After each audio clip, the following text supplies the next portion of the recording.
ये तो दिखता रहा कि लोकतांत्रिक सरकार है, प्रधानमंत्री हैं चुनी हुई, लेकिन जो है इंटरनल देश में जितने भी काम किए और जो फैसले लिए वो सब ऐसे थे जो तानाशाह करते हैं। कि लोकतांत्रिक मूल्यों का हनन नहीं होना चाहिए, जनता की आवाज़ को ताक शक्ति के दम पर नहीं दबना चाहिए, उसका ही ये दुष्परिणाम है।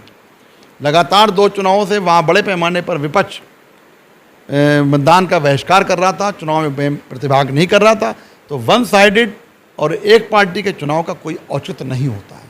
मुझे लगता है कि भारत की जनता एक बार बदला जरूर लेगी। जो सोचते हैं कि हम तानाशाही रवैये से चुने हुए नेताओं को, चुनी हुई सरकारों को खरीद फरोख्त करके गिराते रहेंगे।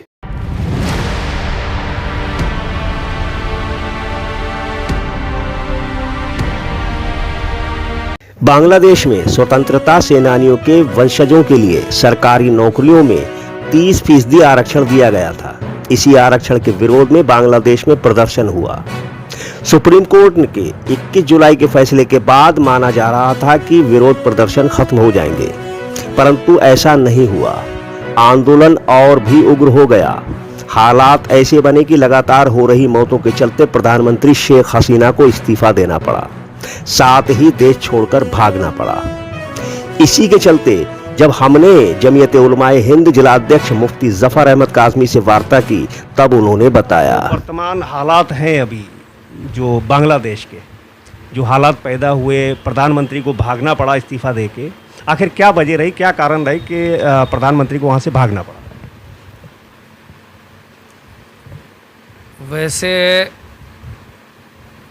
बांग्लादेश के जो हालात हुए वो बहुत अपने आप में चिंताजनक हैं और बहुत ज़्यादा काबिल अफसोस भी हैं, क्योंकि छात्रों का जो आंदोलन था उसमें 300 से ऊपर छात्र मारे गए और फिर रिज़ल्ट के तौर पर आपने देखा कि वहाँ से जो है चुनी हुई प्रधानमंत्री वो वहाँ से जो है अपना देश छोड़ करके भाग गई और बांग्लादेश को जो है वहाँ की सेना ने अपने अंडर कंट्रोल में ले लिया। वो हमारा ही हिस्सा कभी रहा हुआ है और फिर उसके बाद पार्टीशन में पाकिस्तान के हिस्से में चला गया, पाकिस्तान से जो है कट करके अलग हो गया। हमारे भारत ने भी जो है उनकी आज़ादी में जो है उस वक्त बहुत अहम योगदान दिया था और तब जा कर के कहीं बांग्लादेश को लोगों को जो है आज़ादी मिली थी। वहाँ लोकतंत्र के नाम पर ये चुनी हुई जो प्रधानमंत्री थी, इन्होंने लोकतंत्र के जो मूल थे, सिद्धांत थे, उनका सम्मान नहीं किया और कहीं ना कहीं ये तो दिखता रहा कि लोकतांत्रिक सरकार है, प्रधानमंत्री हैं चुनी हुई, लेकिन जो है इंटरनल देश में जितने भी काम किए और जो फैसले लिए वो सब ऐसे थे जो तानाशाह करते हैं और उसके नतीजे में ये आक्रोश फूटना था। जैसे वहाँ जितना भी अपोजिशन था, वहाँ की जो पार्टीज़ थीं सत्ता रूलिंग पार्टी के अलावा, तो उन्होंने चुनाव में हिस्सा नहीं लिया बिल्कुल, तो उसको भी जो है कोई वैल्यू नहीं दी गई। उसके बावजूद भी उन पार्टीज़ के लीडरों के ऊपर, उस संगठनों के ऊपर ये पॉलिसी जारी रही, मुकदमात, उनको गिरफ़्तार कराना, एजेंसियों के ज़रिए जो है उनका ज़बरदस्त तरीक़े से हैरेसमेंट, बड़ी बड़ी जो वहाँ की आला लीडरशिप थी, अपोजिशन लीडरान थे, उनको सलाखों के पीछे डालना, बीमारी में किसी भी तरीक़े में उनके साथ कोई रियायत ना बरतना। तो ये सब इस तरह के फ़ैसले थे कि ये लावा जो है बहुत दिनों से पक रहा था, लेकिन ऊपर से जो है शाइनिंग दिखाई जा रही थी कि लोकतंत्र है और मजबूत लोकतंत्र है और हम लोकतंत्र में विश्वास और यकीन रखते हैं। लेकिन जो है शेख हसीना वाजिद सरकार जो है काम सारे तानाशाही के ही कर रही थी। तो ये रिज़ल्ट तो आना ही था जो आया, कि जब आप आवाज़ नहीं सुनेंगे जन की, तो फिर खाली आप तंत्र रह जाएंगे, ये जनतंत्र नहीं है। और वहाँ भी यही हुआ। फिर उसके बाद वहाँ के सुप्रीम कोर्ट ने कहा भी, जिस मुद्दे को लेकर के आंदोलन खड़ा हुआ था, वहाँ की जो सिविल सर्विसेज थी उनको लेकर के ये आंदोलन चला था। तो जिस मुद्दे को लेकर के खड़ा हुआ था आंदोलन कि बांग्लादेश की जो मुक्ति वाहिनी थी, उनके जो बच्चे थे उनको स्पेशल रिजर्वेशन दिया गया था, तो वहाँ आम छात्रों ने जो है इस पर एजिटेशन किया।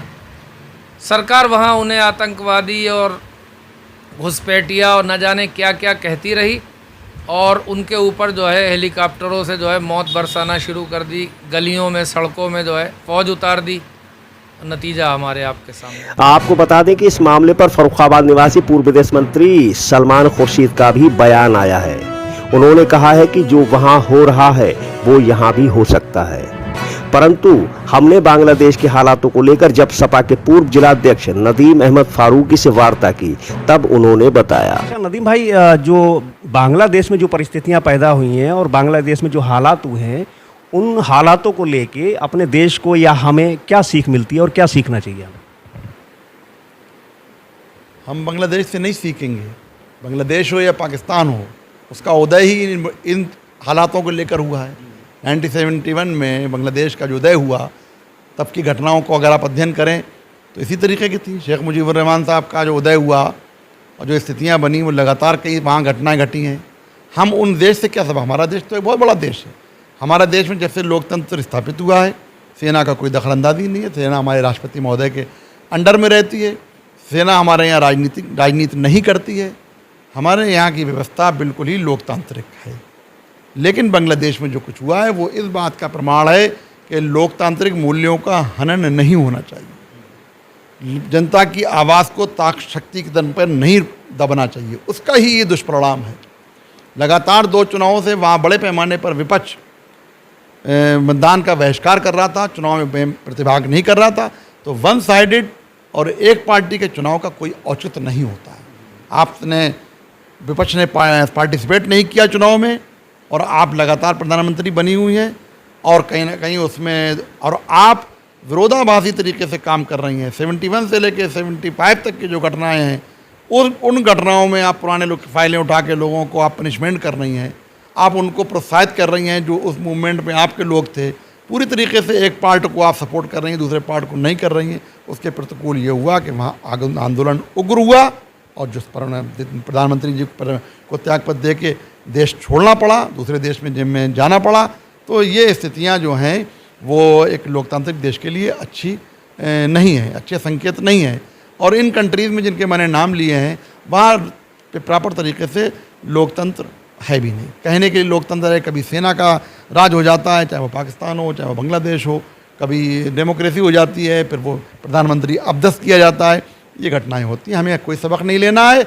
हम ऐसे देश लोगों को पड़ोसी के नाते हमारा देश इनका सहयोग करता चला आ रहा है, और विपरीत परिस्थितियों में सहयोग किया भी जाएगा। और 71 में मुक्ति वाहिनी के सहारे हमारे देश ने उनका साथ। आपको बता दें कि बांग्लादेश के हालात को लेकर विपक्ष के लिए सरकार को घेरने का एक बड़ा मुद्दा मिल गया है, और विपक्ष किसी भी प्रकार की कोई कसर नहीं छोड़ रहा। वहीं आम आदमी पार्टी नेता नीरज प्रताप शाह ने कटाक्ष प्रहार करते हुए बताया, जिस तरह से अगर भारत की बात की जाए, भारत में भी सेम ऐसी ही घटनाएं हो रही हैं। माननीय केजरीवाल जी जिस तरह से सीबीआई और ईडी के प्रपंच या झूठे घोटालों में फंसा करके उनको जेल में डाला गया है, जिस प्रकार मनीष सिसोदिया जी लगभग 3500 पन्ने की रिपोर्ट बना करके भी कोर्ट बोलता है कि ये चार्जशीट लिए पर्याप्त नहीं है। माननीय संजय सिंह जी बिल्कुल प्योर बेगुनाह हैं, उनको उठाकर के 6 महीने तक जेल में रखा गया, चुनाव प्रचार से दूर रखा गया। जिस प्रकार माननीय केजरीवाल जी को जब ईडी से जमानत मिल गई तो उन्होंने सीबीआई लगा दी, और सीबीआई को बताऊं आपको अभी हाई कोर्ट से फिर जमानत नहीं मिल रही है। तो जो झूठे केस लगा करके राजनीतिक षड्यंत्र बस लोगों को जेल में डाला जा रहा है, ये तानाशाही रवैया है। दूसरी चीज, अभी जो एडीआर की रिपोर्ट आई है और वांटेड फॉर डेमोक्रेसी की रिपोर्ट आई है कि जो भारत के अंदर पिछली बार 2019 में 1% वोट बढ़ाया गया था, और इस बार 6.32% जो वोट बढ़ाया गया है, उसकी वजह से भाजपा सरकार को 79 सीटें आई हैं। तो ये लोकतंत्र की हत्या नहीं है, ये जो हत्या की गई है, मुझे लगता है कि भारत की जनता एक बार बदला जरूर लेगी। जो सोचते हैं कि हम तानाशाही रवैये से चुने हुए नेताओं को, चुनी सरकारों को खरीद फरोख्त करके गिराते रहेंगे, जिनके भ्रष्टाचार की वजह से आज भारत त्रस्त है, युवा बेरोजगार है, आज के समय पे महंगाई चरम पे है, उसका जवाब लगता है जनता जल्द देने वाली है। और जल्द ही जो उपचुनाव आए, चाहे कुछ भी हो, भारत की जनता इस तानाशाही सरकार को उखाड़ फेंकने का काम करेगी। जिस प्रकार से रिपोर्ट्स आ रही हैं, जिस प्रकार से जनता ने मैंडेट दिया है, इनको सरकार का मैंडेट नहीं दिया है, इनको चुना नहीं है। 18 के 18 मंत्री चुनाव हार गए हैं। माननीय प्रधानमंत्री की सीट बड़ी मुश्किल से बची है। जिस सीट के ऊपर पूरी भाजपा का दांव लगा था, अयोध्या, वो अयोध्या सीट ये बहुत बुरी तरह हारे हैं। जितने भी जो हिंदू मुस्लिम की राजनीति करते थे, उन जनता ने उनको जवाब दिया है कि ये धर्म की राजनीति नहीं चलेगी, आपको मुद्दे की राजनीति करनी पड़ेगी। आज युवा परेशान है। आज जो पेपर लीक हो रहा है, आज हमारे जो आपके शिक्षा मंत्री हैं, वो संसद में आके जो है झूठ बोलते हैं और शर्म नहीं आती उनको। कहते हैं कि एक भी पेपर लीक नहीं हुआ है, जबकि लिखित में 70 से ज्यादा पेपर लीक हुए हैं। FIR दर्ज हुई है। नीट से लेके NTA तक आपका IAS अधिकारी, PCET अधिकारी, जिस तरह से बैकडोर एंट्री की जा रही है, जिस तरह से फर्जी सर्टिफिकेट लगा करके विकलांग के, OBC के, SC के लूट मचाई जा रही है, ये लूट जल्द ही बंद होने वाली है। और इस सरकार को देश की जनता, जिस तरह बांग्लादेश में हुआ है, जो कि मानता हूं दुखद है, लेकिन लोकतंत्र को जनता ने बचाने का काम किया है और मुझे लगता है कि जल्द ही वहां पे शांति बहाल हुई होगी। देश की जनता अपनी जिम्मेदारी समझेगी और वहां पे मजबूत लोकतंत्र तैयार होगा। भारत भी ऐसे लोकतंत्र बचाने के लिए हर समय तत्पर रहा है। आज माननीय प्रधानमंत्री जी सर्वदलीय मीटिंग कर रहे हैं। अभी तक हमने कभी सर्वदलीय मीटिंग नहीं देखी।